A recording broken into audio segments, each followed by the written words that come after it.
participa conosco todas as sextas-feiras para falar de economia e negócios. Tudo bem, Ricardo? Bem-vindo mais uma vez aqui à Bragança FM. Muito obrigado, bom dia, Tássio, bom dia, ouvinte. Bom, Ricardo, foi divulgado ontem mais um relatório do Banco Central referente ao IPCA, né? O que você traz de notícias sobre isso? Ontem foram dois momentos importantes, né, para a economia, para todos nós, portanto. Um foi o relatório do Banco Central, né, e o outro a divulgação do IPCA 15, que é uma, embora tenha esse nome meio estranho, mas esse 15 se refere a 15 dias, né? Então, 15 dias de um período de 30, que no caso seria março. Então, é uma prévia de inflação. Eu acho que o mais importante nesse momento é dizer que tanto o Banco Central quanto o IBGE, para o IPCA 15, mostram que no curto prazo, quer dizer, não vai ser nesse mês, nem se espera que seja no mês seguinte. Esse mês a gente sabe que não, mas em abril e tal, não se espera redução de taxa de juros, né, no mercado, né? E tampouco um refresco da inflação. Então, a inflação é preocupante. O Banco Central ontem, na pessoa do seu presidente, né, o presidente Galípolo, né, também disse, né, que da preocupação dele com a inflação, né, com o número da inflação para o período imediato, né, e para os próximos tempos também, próximos meses, né. O mercado em si, aí não o presidente do Banco Central, mas o mercado, né, os analistas, né, estão imaginando que queda na taxa básica de juros aí e, consequentemente, na inflação também, quer dizer, a taxa de juros desceria na medida em que a inflação permitisse isso, ou seja, a inflação baixando, a taxa de juros baixaria também, tá? Essa é a ideia. Isso aí seria para 2026, 2027, tá? E inflação na meta do Banco Central só para 2028, dizem os mais pessimistas. Tá? Isso é um trabalho matemático, é um trabalho estatístico, que não é um trabalho que eu faça, tá? Eu consulto relatórios de outras pessoas, de outras equipes que trabalham com essa parte. É isso. Isso foi a tônica do dia de ontem. Envolvendo um pouco isso, né? Como nós temos aí uma alta de alimentos, é preciso as pessoas ficarem até um pouco mais atentas em relação ao supermercado, por exemplo, promoções que às vezes podem ser pegadinhas, embalagens, entre outros aspectos que às vezes as pessoas não se atentam e isso acaba impactando no bolso. E você tem algumas dicas interessantes, né, para quem vai ao supermercado, ainda mais com a alta aí de alimentos tentar economizar um pouco, né, se assim é possível, né. Sim, é possível, principalmente prestando atenção, viu, Tássio? Eu gostaria, inicialmente, de dizer que as minhas próximas palavras não querem dizer, não estão sendo nenhuma parte indireta, absolutamente, com relação a atitudes que não sejam indevidas dos varejistas, quer dizer, dos proprietários, dos gerentes. Não vai nenhuma insinuação nesse sentido. Mas, às vezes, o consumidor ele se distrai, ele não fica atento a algumas coisas e os próprios funcionários podem cometer enganos nos supermercados e tal, no varejo, né? Então, fazendo essa observação, tá? De que eu não estou supondo de maneira nenhuma algum tipo de má-fé, tá? Em hipótese alguma. Então, vamos lá. Perfeitamente. O que acontece? Eu gostaria de chamar a atenção para as chamadas embalagens econômicas, né? Você tem embalagem econômica não só no que se refere a alimentos, como outros itens também, principalmente em itens de limpeza, né? E a dona de casa e as famílias em geral, né, sabem que produto de limpeza é mais caro, aperta um pouquinho mais o bolso, né. Então eu gostaria de dizer o seguinte, para prestarem muita atenção, com o produto com uma embalagem maior, principalmente quando vem escrito lá, embalagem econômica. Tomar muito cuidado com isso. Façam as continhas, tá. Um exemplo real, né, e prático. Queijo ralado de 50 gramas. Um preço que a gente vê aí bastante, R$ 6, tá? Queijo ralado, pacotinho de 50 gramas, R$ 6. Você tem, às vezes, muitas vezes, no mesmo ponto de venda, no mesmo supermercado, ao lado, você tem uma embalagem do mesmo queijo, mesma marca, só que de 100 gramas, tá? E tá lá 12,20, 12,30.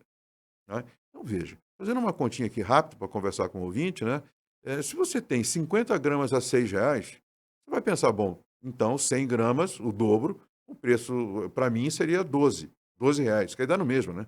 Quer dizer, para o cliente pagar 6 em 50 gramas ou 12 em 100 gramas, dá no mesmo. Essa conta precisa ser feita.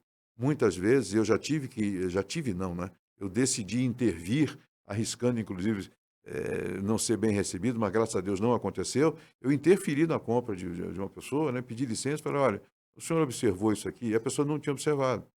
Por quê? Ele comprando a embalagem econômica de 100 gramas, ele estava pagando mais caro, relativamente, do que se comprasse 2 embalagens de 50 gramas. Então há que se tomar muito cuidado com isso. Às vezes a pessoa paga mais caro sem perceber. E eu insisto em dizer que eu não estou sugerindo má fé, tá? Por parte do comerciante. Tá? Enganos acontecem. Né?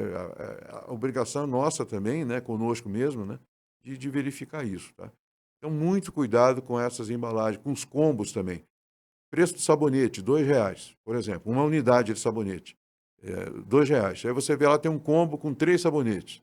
Continha rápida. Ora, se um sabonete custa 2, 3 sabonetes, para pagar a mesma coisa, deveriam custar R$ 6.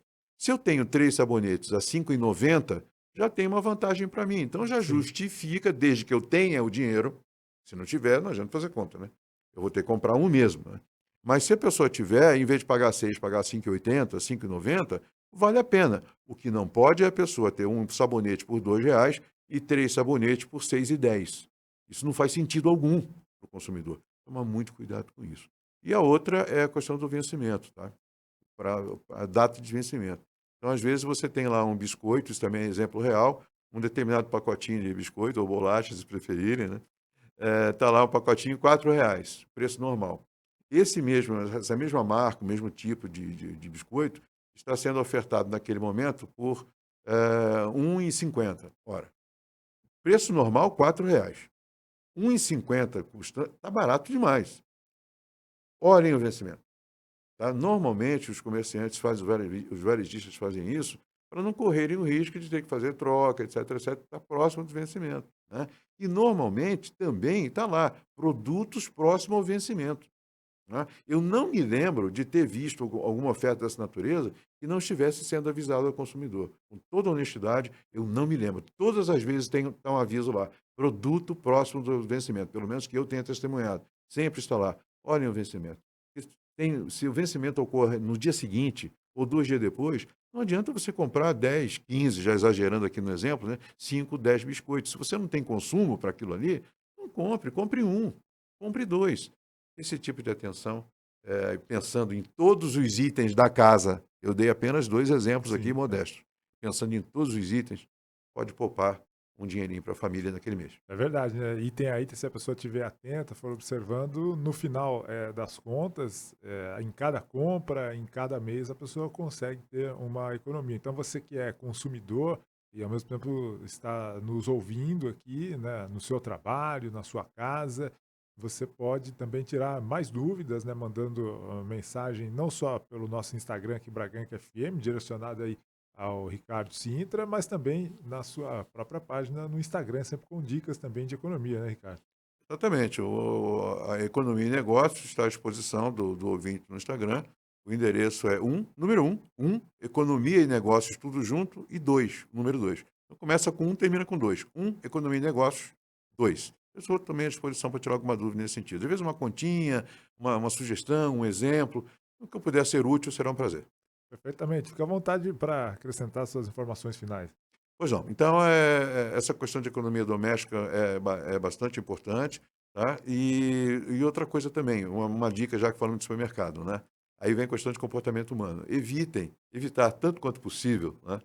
2 coisas. Primeiro, ir com fome ao supermercado. Isso está mais do que provado, isso é comportamento humano. Né? Existem núcleos de estudo na Universidade de São Paulo, é uma universidade reconhecida mundialmente. E a Né? economia, logicamente, está envolvida nisso também. Economia, claro, economia social, é comportamento humano. Então, ir ao supermercado com fome induz o consumidor a comprar coisas desnecessárias. Ele compra por causa da fome. Tá? Então, isso é um caso. E outra coisa também, na medida do possível, claro, cada família conhece seus limites, né? Evitar também ir ao supermercado com criança, viu? Também costuma aumentar a conta do supermercado. Isso é comportamento humano, por favor, entendam da melhor maneira possível, né? Mas é comportamento humano. A criança ela vai querer A ou B, né? E os supermercados trabalham nesse sentido. Vocês podem notar também, quem não notou ainda, faça esse exercício, vejam os produtos voltados para a criança. Shampoo infantil, que tem o bonequinho do desenho tal, do desenho XY, né? Observe que eles estão embaixo. Porque se tiver alto, a criança não alcança, não vê. E a criança não vendo, ela não pede. Por isso que esses produtos estão baixos no supermercado. Isso tem uma lógica.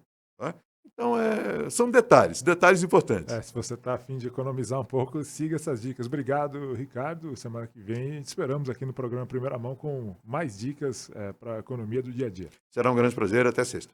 Obrigado, boa semana. Este foi o Ricardo Sintra, economista, participando conosco do quadro Economia e Negócios aqui no Primeira Mão.